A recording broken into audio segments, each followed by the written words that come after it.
Bonjour à tous et bienvenue à Hebdo4, votre émission d'information locale et régionale. Voici notre programmation pour l'édition du 6 octobre. Le Salon des aînés Rocher-Percé, les services du Centre d'action bénévole Gascon-Percé, une formation en cybersécurité pour les entreprises, la fibromyalgie et le départ arrive à grands pas pour les Roses Forever. Télébag vous souhaite une très bonne émission. Nous allons débuter avec la toute première édition du Salon des aînés qui se déroulera à la base de plein air de Bellefeuille le 17 octobre prochain. C'est quoi au juste l'événement du 17 octobre à la base plein air de Bellefeuille? C'est les rencontres 2024, le Salon des aînés, c'est notre première édition. C'est qui organise ça? En fait, c'est la ville de Chandler qui chapeaute le projet, mais c'est pour toute la MRC du Rocher-Percé, incluant les deux extrémités Est et Ouest, puisqu'on sait qu'ils ne sont pas desservis par les mêmes services non plus. Fait qu'on va aussi s'en occuper. Puis pourquoi ils ont décidé de faire un salon pour les aînés? Bien, parce que on sait que la population est vieillissante, les aînés ont besoin de sortir, ont besoin de se rencontrer, ont besoin de connaître tous les services qui sont offerts dans la MRC aussi, tous au même endroit. La journée du salon, il va y avoir 3 îlots thématiques. Pouvez-vous m'en dire plus? Tout à fait. Alors, le premier îlot que je vais vous parler aujourd'hui, parce qu'il est complété, c'est l'îlot On bouge. Donc, dans On bouge, le matin, on va avoir du yoga sur chaise. L'après-midi, de la Zumba. Un peu plus tard dans l'après-midi, une marche prédiction. Ensuite, il va y avoir une pratique de danse parce que de 4h à 6h, on va danser, on va faire la clôture avec un cocktail et de la danse. Le pavillon Bien-traitance, c'est vraiment tous les services dans la communauté, autant du CIS que des services à domicile, des organismes. Ils vont tous être à la même place. Je donne un exemple. L'appui va être là avec, évidemment, la prochaine danse, des informations sur la prochaine danse. Il va y avoir le centre de justice de proximité pour les droits. Il va y avoir plein d'intervenants dans ce sens-là qui vont pouvoir donner de l'information. Et on n'oublie pas nos conférences. On va avoir une salle avec des conférences toute la journée.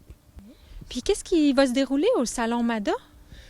Le Salon MADA, c'est tous les petits salons MADA qui sont dans chaque municipalité vont être regroupés au même endroit dans un grand salon MADA. Au Salon MADA, qu'est-ce qu'il va y avoir? Évidemment, c'est une place pour se reposer, pour jaser, pour placoter. C'est aussi un endroit pour rencontrer tous les intervenants, les clubs FADOC, les clubs Carrefour 50+, les municipalités, les associations d'aînés qui offrent des activités et aussi qui font de la défense de droits. Ils vont tous être là au même endroit. Tout le monde va pouvoir aller les rencontrer et leur parler. Il va y avoir un calendrier des activités qui se passent dans toute la MRC.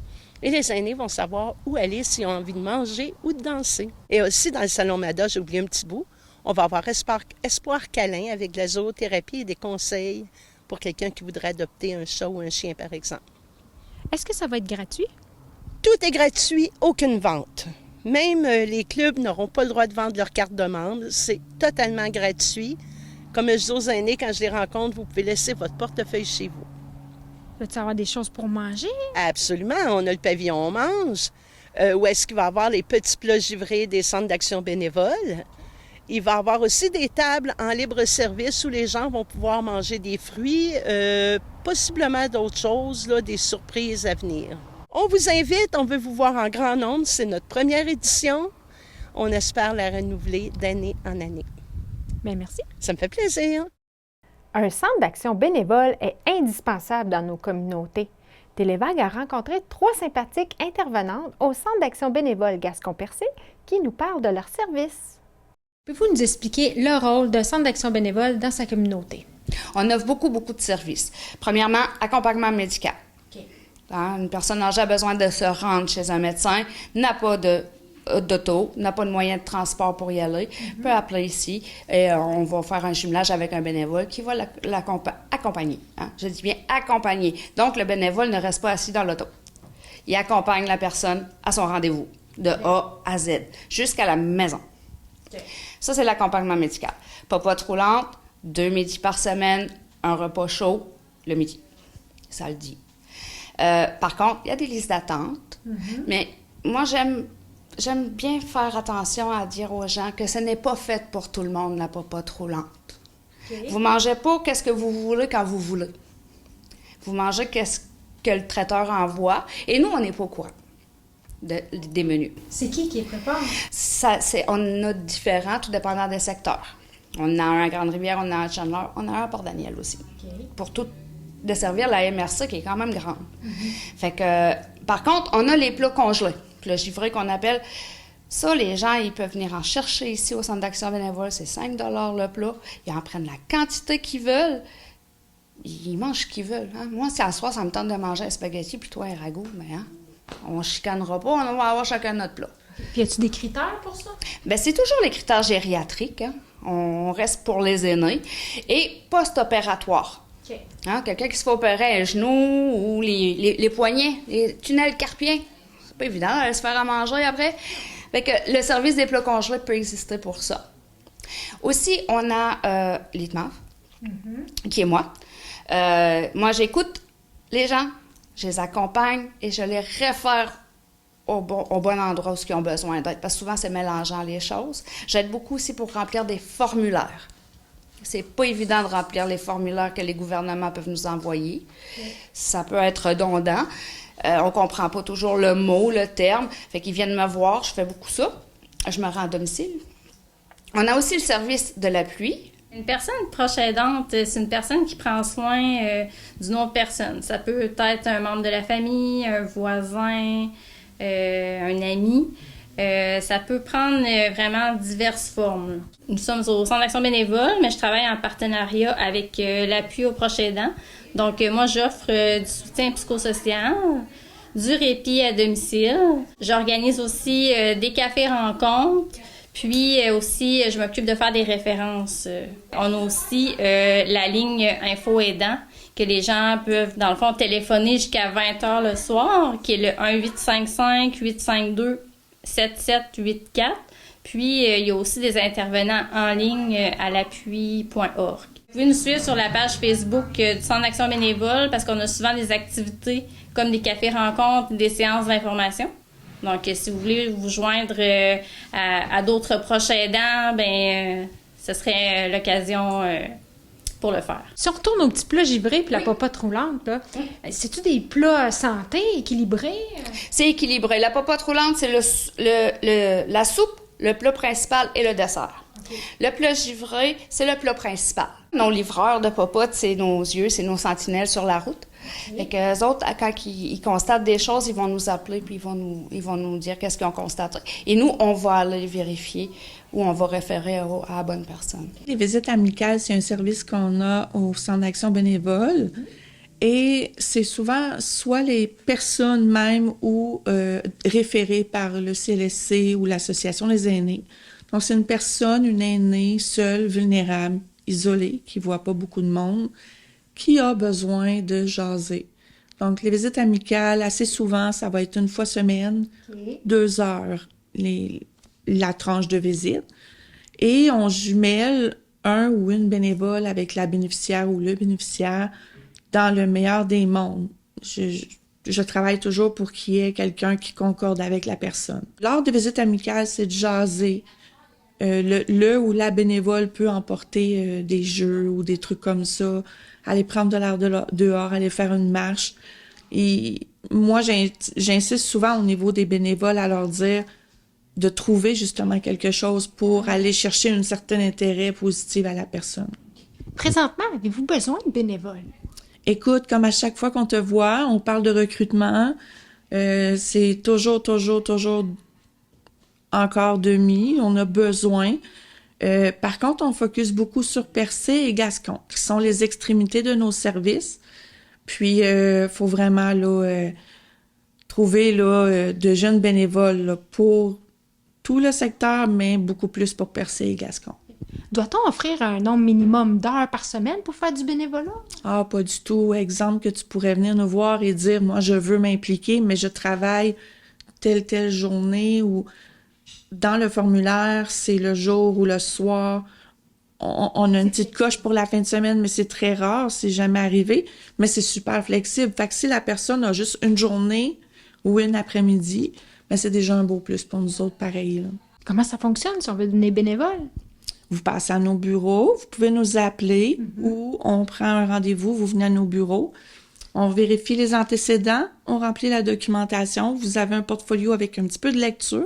Le 5 septembre, on a fait une journée hot dog et blé d'Inde. Toute l'équipe travaille ensemble, on s'y met à 100%, puis on fait des activités avec les bénévoles. Prochainement, on va travailler pour Alloquay, ça a été demandé. Fait on fait des activités et on est souvent complices avec eux. Comment ça fonctionne pour avoir accès à vos services? Bien, il suffit juste d'appeler au 418-689-6023. Vous sélectionnez le poste que vous avez besoin et vous posez toutes les questions. Il n'y a pas une question niaiseuse. Toutes les questions sont bonnes, puis on répond à toutes les questions.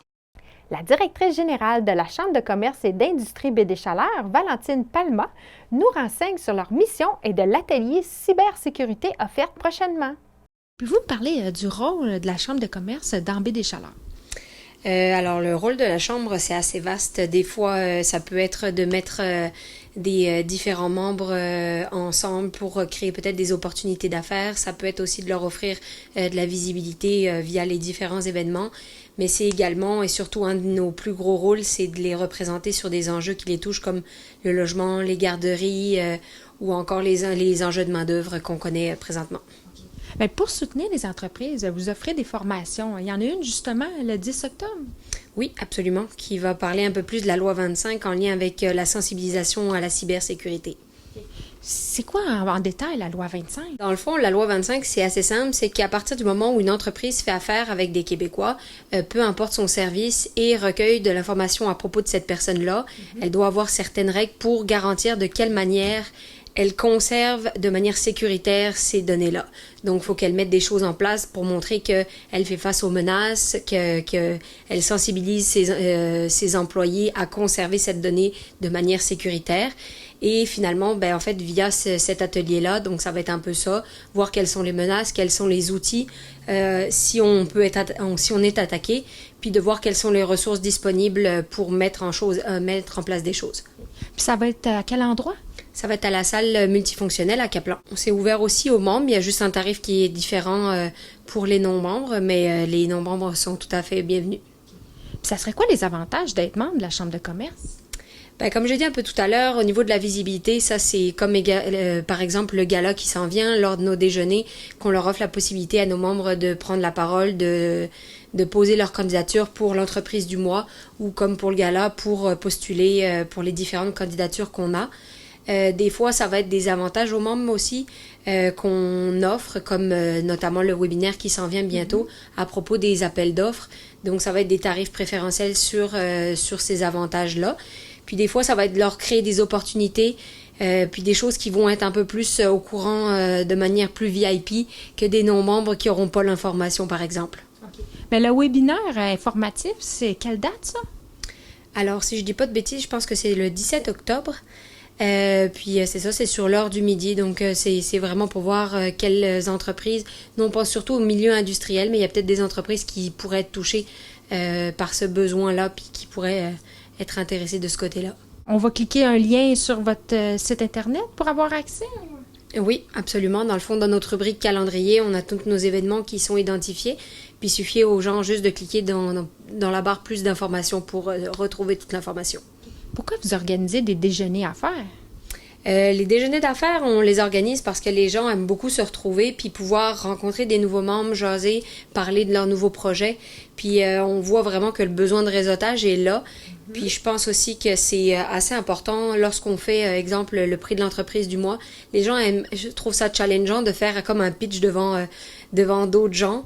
Puis je pense que c'est une belle reconnaissance après les prix qu'ils gagnent en lien avec ça, qui est de la publicité avec CUFM.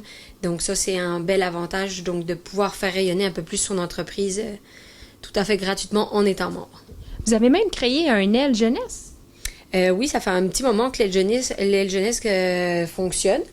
Puis dans le fond, c'est ça, 18-35 ans. Ça fait partie intégrante de la chambre, mais c'est juste des fois, les plus jeunes sont un peu moins représentés dans la chambre. Donc des fois, ça sert comme de tremplin avant qu'ils deviennent membres de la chambre. Donc, c'est plus des activités un peu plus informelles. Puis des fois, c'est comme le fun parce que ça fait un beau mix entre les plus expérimentés puis les plus jeunes.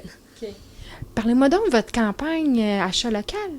Oui, la campagne d'achat local, cette année, elle est à l'année. D'habitude, c'était plus ponctuel. Mais là, on a décidé d'un peu plus encourager les entreprises à acheter des cartes cadeaux pour leurs employés. Donc, de les encourager à acheter ici. Parce que ces cartes cadeaux-là, après ça, sont valables chez nos commerçants participants, donc membres de la Chambre.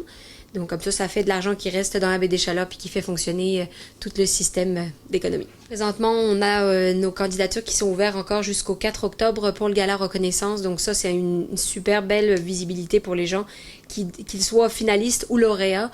On parle d'eux pendant un bon petit moment, donc je pense que ça peut être un beau tremplin pour certaines entreprises qui sont jeunes ou un peu moins jeunes, donc à déposer leur candidature. La fibromyalgie, c'est une maladie encore méconnue de la population.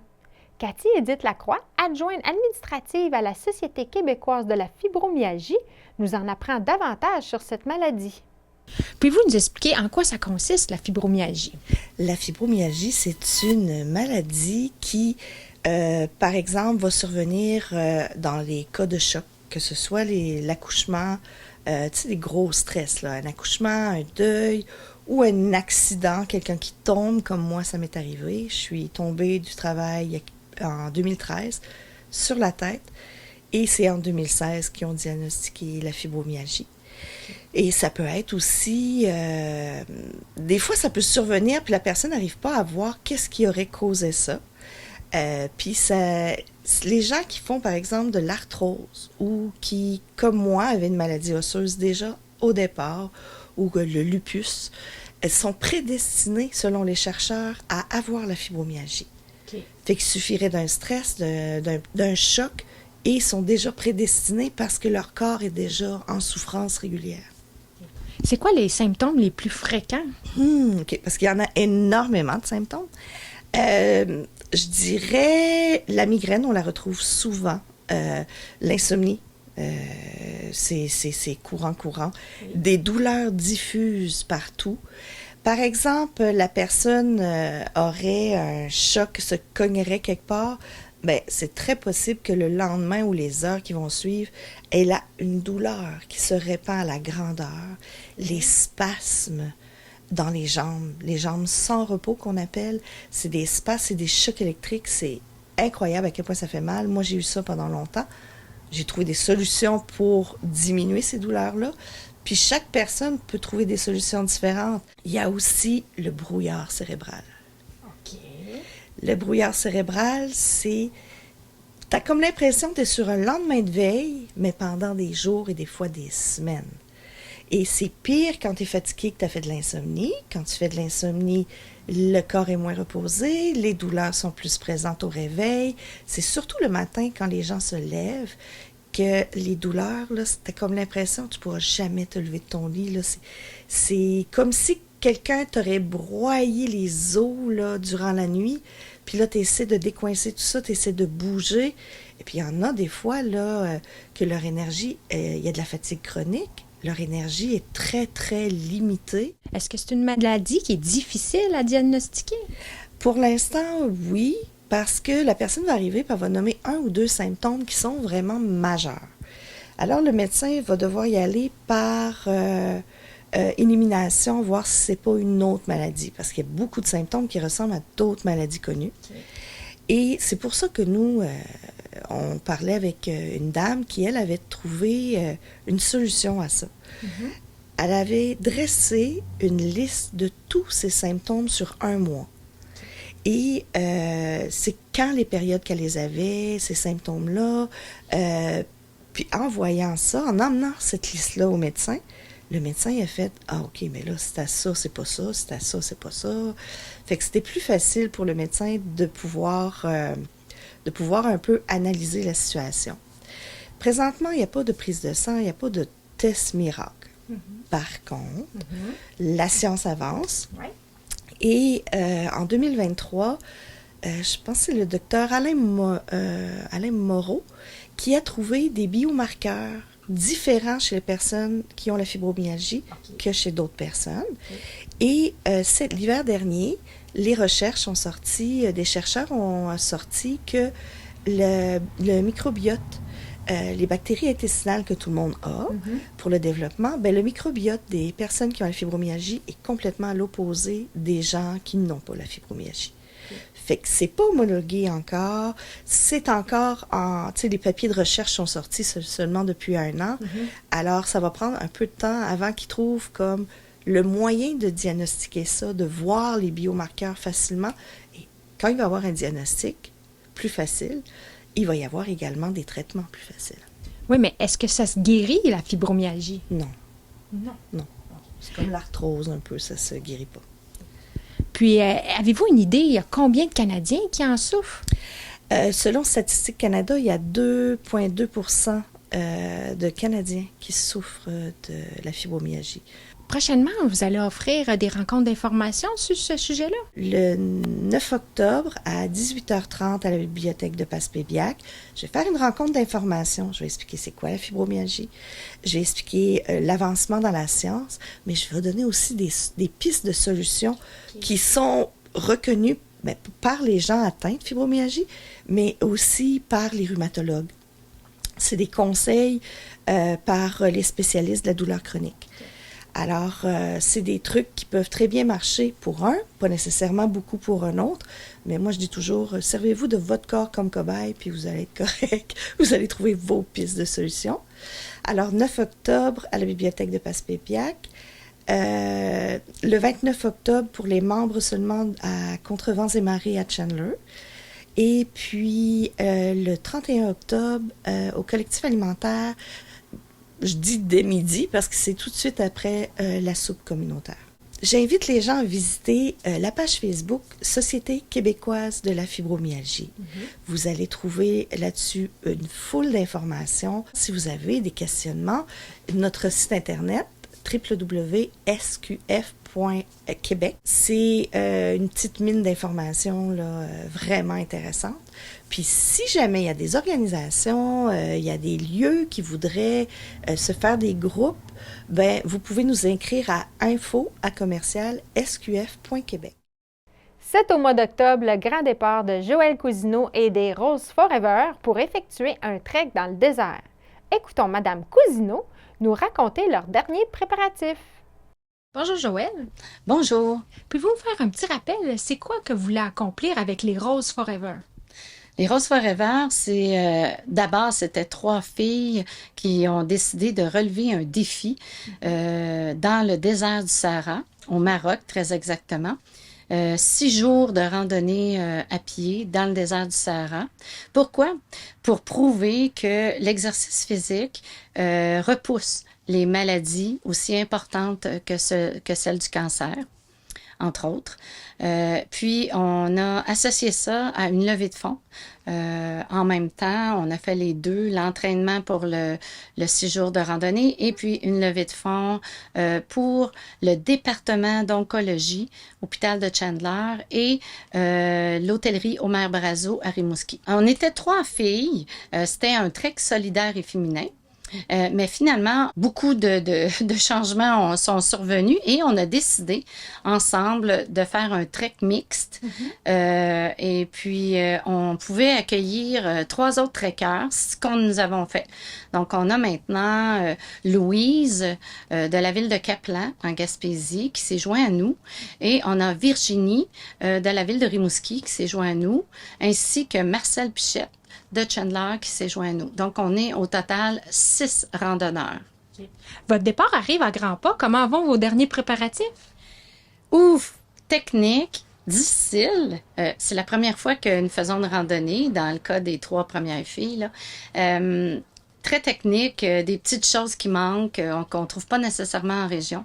Et puis, c'est se demander comment on va faire pour entrer tous les équipements de randonnée, plus un voyage culturel que nous avons prolongé après le trek. On va visiter le Maroc comme des touristes, mais on a nos équipements de trekking qui vont devoir rester dans notre seule et unique valise qui doit peser 23 kilos. On a fait du bénévolat qui nous a donné un montant de commandite. On a fait des danses, des bingo Tupperware, toutes sortes de présentiels. Oui, on a amassé à ce jour environ 4 000 $. L'objectif pour l'hôpital de Chandler, 5 500. Pourquoi c'est précis comme ça? C'est parce qu'on ne donnera pas un chèque à l'hôpital de Chandler, pas du tout. Nous, on a rencontré les patients, les infirmières, le personnel hospitalier, les médecins, puis tous ensemble, ils nous ont écrit sur une feuille tout ce qu'ils avaient besoin pour améliorer les périodes de traitement en chimiothérapie. Par exemple, une petite couverte chaude mettre sur les épaules, un petit peu de musique, il aimerait prendre une tisane pendant le traitement et une table pour jouer à des jeux de société pendant les 4 heures de chimiothérapie. Plein de petites choses comme ça, puis un lit de massage, toutes sortes de choses qu'on va leur fournir, puis on va atteindre notre objectif, j'en suis certaine, là, dans les 2-3 prochains mois, là, on va avoir atteint tous nos objectifs, on va pouvoir leur offrir tout ce qu'ils nous ont demandé en totalité à 100%. On est très heureux. Vous êtes associé aussi avec l'Association du cancer de l'Est du Québec? Oui, l'Association du cancer de l'Est du Québec a décidé de nous parrainer au niveau de l'hôtellerie Omer Brazeau. Il faut savoir que tous les Gaspésiens de notre région doivent aller suivre leur traitement de radiothérapie à Rimouski, qui pour nous représente entre 400 et 600 km de distance de la maison. Puis c'est pour une durée de 4 à 6 semaines en général. Donc c'est très long. On n'a pas de place où rester à Rimouski parce qu'en général, on connaît personne. Donc on reste à l'hôtellerie Omer Brazeau, qui est une prolongation de l'hôpital de Rimouski. Par contre, ils n'ont pas beaucoup de chambres et ils n'ont pas beaucoup de budget. C'est une association à but non lucratif et ils vont nous appuyer. Puis nous, ce qu'on veut faire, c'est une salle de bien-être où on va permettre justement aux Gaspésiens de notre région de pouvoir socialiser ensemble puis s'entraider. Pourquoi? Parce que là-bas, si on voulait se voir, nous, les gens de la région, il fallait aller soit dans la cuisine ou dans la salle commune, qui est vraiment très hôpital. Alors que là, on va avoir une belle pièce qu'on va pouvoir décorer avec des fauteuils zéro gravité, un petit foyer, des plantes, des petites lumières, de la musique. Les gens vont pouvoir s'asseoir là puis pouvoir se parler pour s'entraider. Certains n'ont pas de véhicule, puis il faut aller faire l'épicerie les fins de semaine parce qu'il faut faire nos nous-mêmes à l'hôtellerie Omer Brazeau. Il y a beaucoup de défis à relever quand on est à Omer Brazeau, puis il n'y a rien de tel que d'avoir les gens de notre coin qui nous aident puis qui on s'entraide, mais pour ça, il faut créer un endroit propice à ça. Donc, c'est pour ça que j'ai décidé, moi et mes roses, avons décidé de faire ça séparé. Donc, une levée de fonds pour l'hôpital de Chandler, une levée de fonds à l'hôtellerie Omer Brazeau, mais en fait, leurs objectifs sont les mêmes, améliorer les locaux pour rendre agréable pour les gens qui sont en traitement, soit de radiothérapie ou de chimiothérapie. L'objectif est le même dans les deux places. Okay. Est-ce qu'on peut encore faire des dons? Oui, absolument. Jusqu'au 31 décembre 2024, on va prendre vos dons. Sur notre page Facebook, vous allez avoir un code QR que vous pouvez scanner pour l'hôpital de Chandler où on ne donne pas de reçu parce qu'on n'est pas appuyé par une association de charité. Alors qu'à Rimouski, l'Association du cancer de l'Est du Québec va remettre des reçus pour fin d'impôt si vous faites le code QR rose, mais tout est bien indiqué. Et puis, on va avoir là, des feuilles un peu partout qui vont être affichées. On va faire une grosse propagande d'affiches publicitaires là, un peu partout. On est très, très fiers du chemin que nous avons parcouru. Ça fait déjà 14-15 mois qu'on se prépare. Physiquement, on est toutes prêtes. La levée de fonds va très, très bien. On remercie vraiment tous nos commanditaires, tous les gens. Peu importe le montant du don, chaque don est important. Puis on a prouvé une chose, c'est qu'ensemble, on peut changer les choses. Ceci conclut notre édition d'Hebdo-4 du 6 octobre. Merci beaucoup pour votre écoute et rendez-vous la semaine prochaine pour une nouvelle émission d'information locale et régionale et passez une bonne semaine!